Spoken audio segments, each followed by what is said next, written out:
Good afternoon again, ladies and gentlemen, and welcome to our Mission 31 event here at the museum. Mission 31, where Jacques Cousteau's grandson, Fabien Cousteau, is living for 31 days underwater, a new world record. And while he's down there, aside from getting people excited about science, they're going to be doing science down there that can't normally be done easily because you can only stay down for an hour at a time. Now they're down there for hours on end. And one of the projects that they're working on down there is the Ocean Genome Legacy. And we have right now Dan Distel from Northeastern who will be talking about the Ocean Genome Legacy. Join me in welcoming him. Thank you. Hi. So again, I'm Dan Distel. I'm the director of Ocean Genome Legacy. And Stand on the stage. That way they can see you. Okay, yeah. I'm the director of Ocean Genome Legacy, and I just want to tell you a little bit about this project, who we are, and what we are hoping to accomplish. Okay, so Ocean Genome Legacy is a DNA bank. So, has anybody ever heard of a DNA bank? Who here has DNA? Yeah? Okay, I hope so, because if you're alive, you've got DNA. Okay? So, we are a nonprofit DNA bank. We've just moved to Northeastern University, and our mission is to explore, to preserve and protect the biodiversity of the oceans, and we're doing that in a very different way than other organizations have done before. We're doing that by creating an international network of DNA biorepositories, or banks. Okay, so just quickly for any of you who haven't heard of a DNA bank before, basically a DNA bank is a collection of DNA samples or tissue samples that you can get DNA from, and the purpose is for historical preservation and also for scientific research. So I always like to start by pointing out that we didn't invent the idea of biological banking. This is an idea that goes back really far. The idea that you can, or that we have the responsibility to preserve the biological diversity of our planet for future generations is an idea that's as old as history itself. And in fact, we have the Noah story. There's the same story in Islam and in Hinduism. So this is an idea that's been with mankind for a long time. And there's already lots of biobanks around. Some you've already heard of, right? So who's heard of blood banks, right? We've all heard of blood banks. But there are other kinds of biorepositories too. So there are sperm banks and embryo banks. There are seed banks, banks that put away seeds for future generations to use. And also more and more there are banks that store either tissue or DNA for research purposes. And the point of this is to make materials available to scientists for research. So biobanks have a variety of different functions. But in general, the purpose is to accelerate research and to expand knowledge. And this is really important because to understand the world we live in and not to destroy it, we really need to have a lot of information. So, biobanks function to record information about the world that we live in, biological information. They preserve information and materials for future research, so someday we can come back and look at the way the world was today. And also, and probably most importantly, they give scientists a way to share materials. So materials that are really hard to come by, like organisms that are collected at the very bottom of the ocean, or organisms that are very rare, that can be very expensive for scientists to get their hands on. A biobank can help them get those materials inexpensively. And the hope is that by providing those materials, we're helping research that's going to help us understand our planet and our ocean. So our bank is called the Ocean Genome Resource, and I'm just going to explain to you very quickly how it works. So we start out by working with scientists all around the world who collect the materials for us. We don't collect them ourselves. There are so many species out there that we could never hope to do this job all by ourselves. So we work with scientists all around the world, and one group of scientists that we're working with is the Mission 31 team. So the Mission 31 Aquanauts, you see there, that's Brian Helmuth from the Mission 31 team. He's actually out there now as we speak collecting for us. These scientists know where the species are. They know how to collect them. We don't. And they collect material and they send them to us. Once we get those materials, we prepare them for long-term storage. And that usually means storing them at very, very cold temperatures. We put them in liquid nitrogen, which is minus 180 degrees centigrade. Basically, that temperature stops time. Those samples will be good forever, as long as we can keep them that cold. Once we have the samples in our freezers, then we can extract DNA from them. So when we extract DNA, there's two things we do with it. One is we return some of the DNA to the collection to be stored indefinitely, to be used only in very important purposes at future times. And then another portion of it we distribute to the scientific community. Okay, so the question you might be asking yourself now is, why do we want to bank DNA from the oceans? And really that's two questions. That's a two-part question, right? First, why bank DNA? And the second, why do we focus on the ocean? So what I want to do is start with the second question first.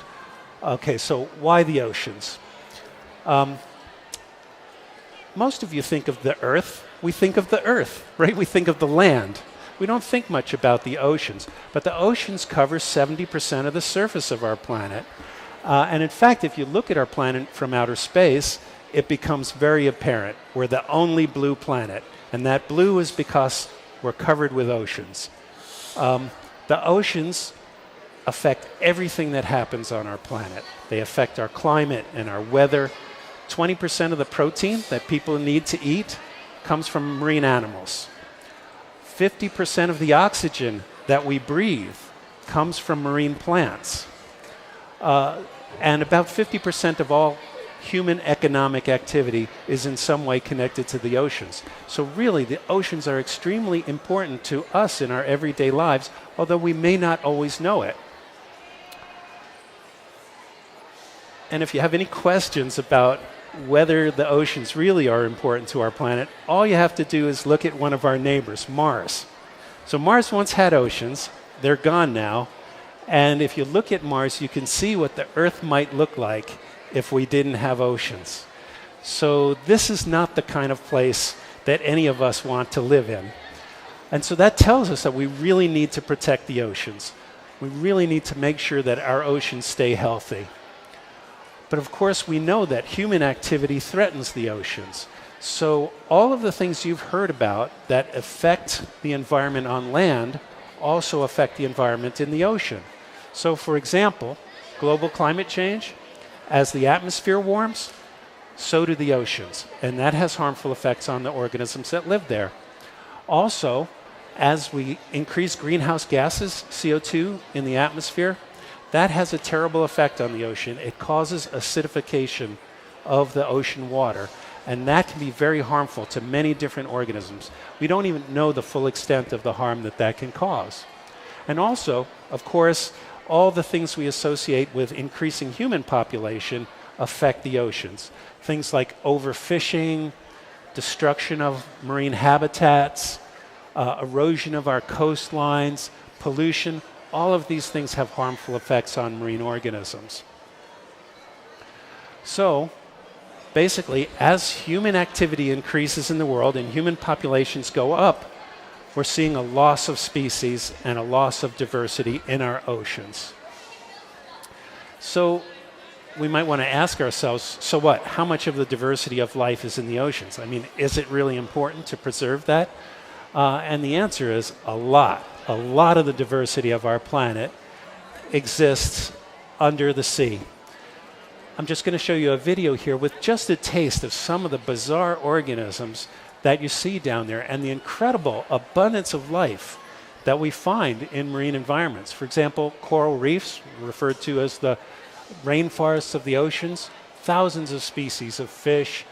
We have marine mammals, strange creatures, all different shapes and sizes, anything you can imagine, amazing colors, and also some of the largest organisms.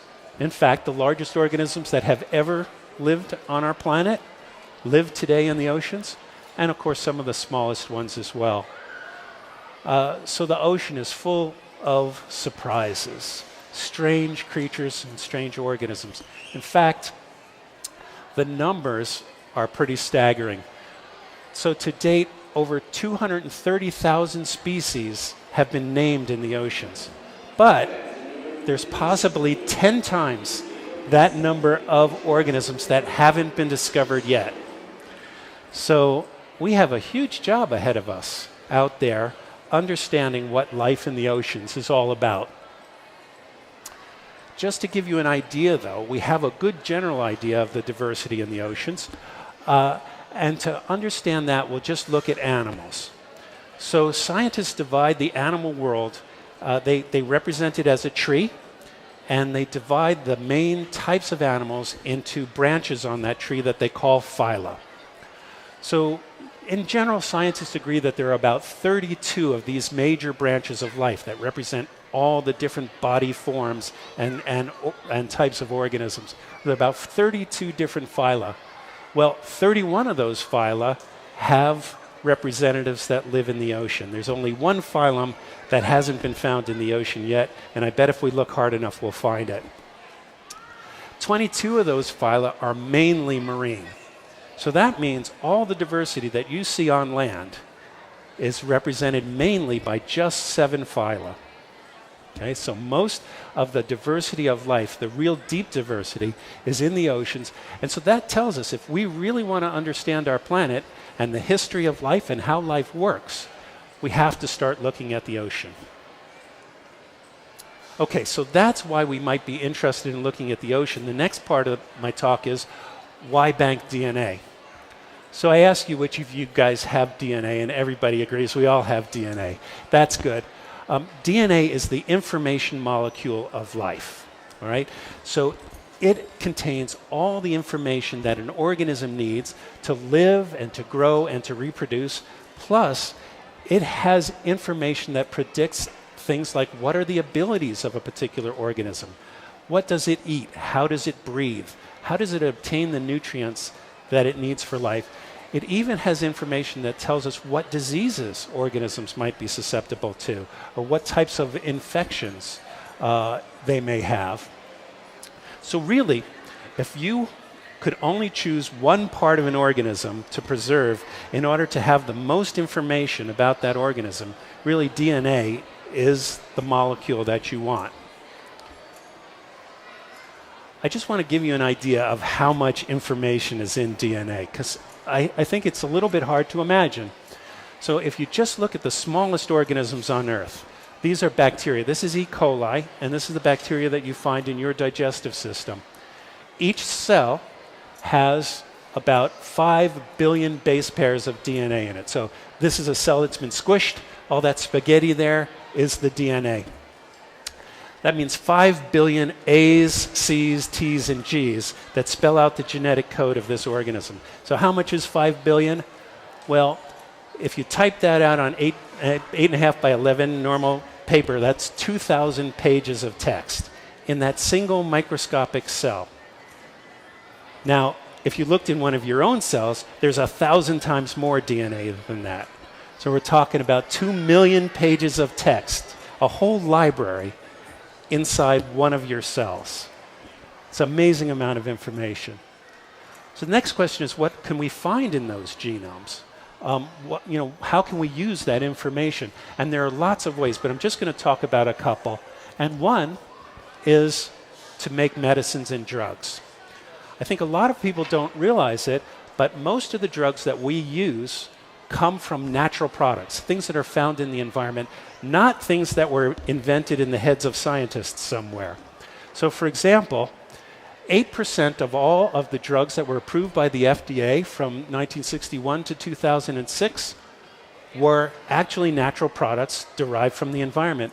Another 62% were compounds that were inspired by natural products. So that means over 2/3 of all the drugs that we use come from organisms in the environment. So we really need information about those organisms. Most of those drugs come from terrestrial organisms, organisms from the land. But more and more, we're turning to the oceans to find new drugs. And this is one of my favorite examples because this drug was developed by a friend of mine, Dr. Toto Oliveira from the University of Utah and also from the University of the Philippines. This drug is called Prialt. It's a new painkiller. It was approved by the FDA in 2004. And it comes from a marine snail that lives in tropical coral reefs. So if you can see up there, it's got kind of a long nose. It's called the proboscis that sticks out. And in the lower left-hand corner there, you see this harpoon that it has. That's at the tip of its nose. It can stab an organism with that and inject a venom. So these guys use this for hunting. And I'm just going to give you an example of what that's like. So you can't see the snail here because the snail is underneath the sediment. But you can see his proboscis sticking out there by the arrow. So now I'm going to show you what happens when this fish discovers this. So he sees it. He's interested. Looks like a little worm. Maybe he'd like to eat it. And then here it goes. Bang. In less than a second, that fish is paralyzed. And now the snail can eat him. That is an amazingly powerful drug. 1 second, he's paralyzed. So it turns out that there are 100 to 200 different ingredients in that venom. And one of those ingredients became the drug Prialt. So it blocks pain receptors. So that's part of this whole response of paralyzing the fish. And it's turned out to be a very useful drug. So I want you to imagine now there are 500 species of cone snails in the ocean. Each one of them makes 100 to 200 active compounds.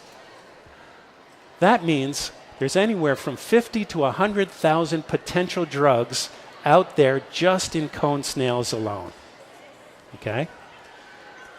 But what do we know about cone snails? We know they're found in tropical coral reef areas.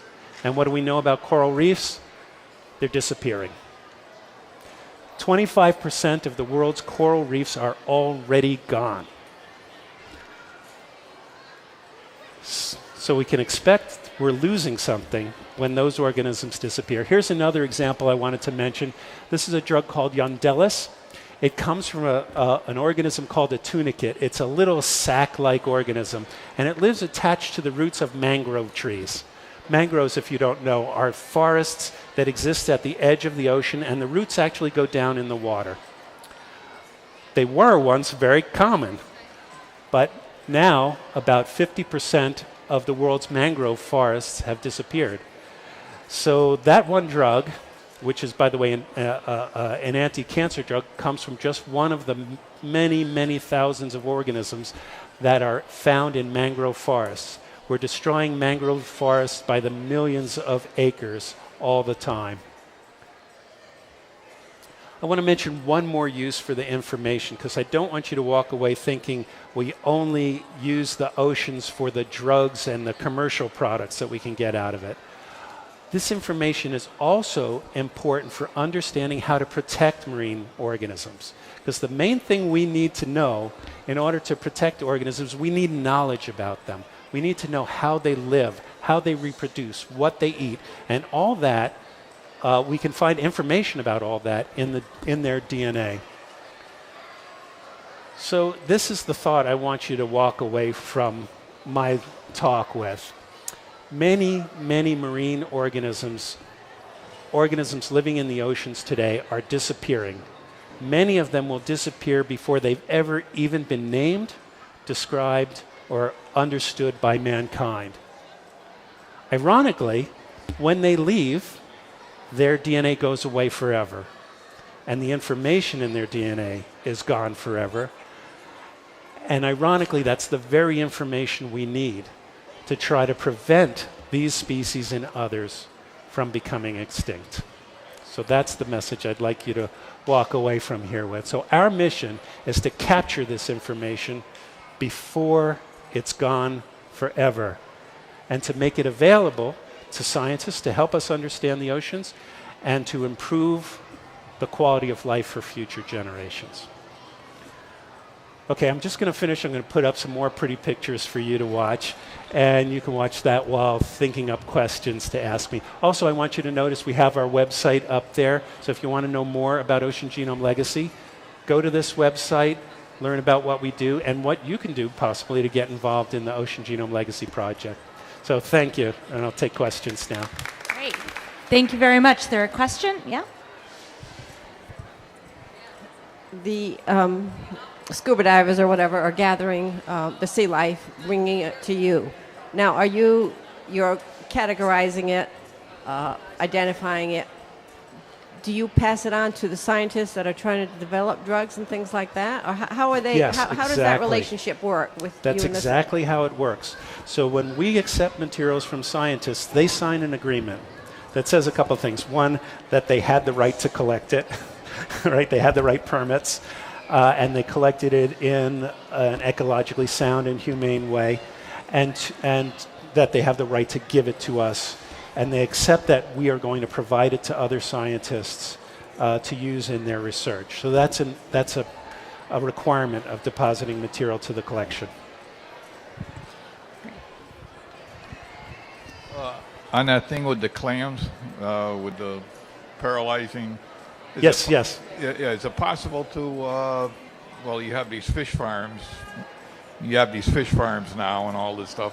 Is it possible to farm them clams? That would you? You can, and originally that's how they made that drug, was grinding up the animal and extracting that material. But a better way to do it is with molecular biology. You take the DNA, now they know how to find the genes that encode those proteins. Much easier to do it that way. They put it in a bacterium like E. coli. They make the bacteria work. You can grow bacteria in a test tube. You don't need a big farm. And so that's one of the great advantages of DNA, of using DNA instead of, and the other thing, of course, is we don't want to drive cone snails into extinction, which almost happened with Taxol, by the way, with yew trees. It was Taxol was a drug that came from yew trees for cancer, and there was a heavy pressure on stripping trees of their bark to make Taxol. So we want to avoid that kind of thing. So that's part of our mission. Great, thank you. If you have any other questions, Dan's going to be at the table with the rest of the Ocean Genome Legacy group there, so you can find out more about what they are doing in relationship to Mission 31. And in just under 10 minutes, we'll have our next talk, and so come back for that. And again, at 2:30, 2 and 2:30, we'll be talking to actual aquanauts down underwater. Thank you all very much.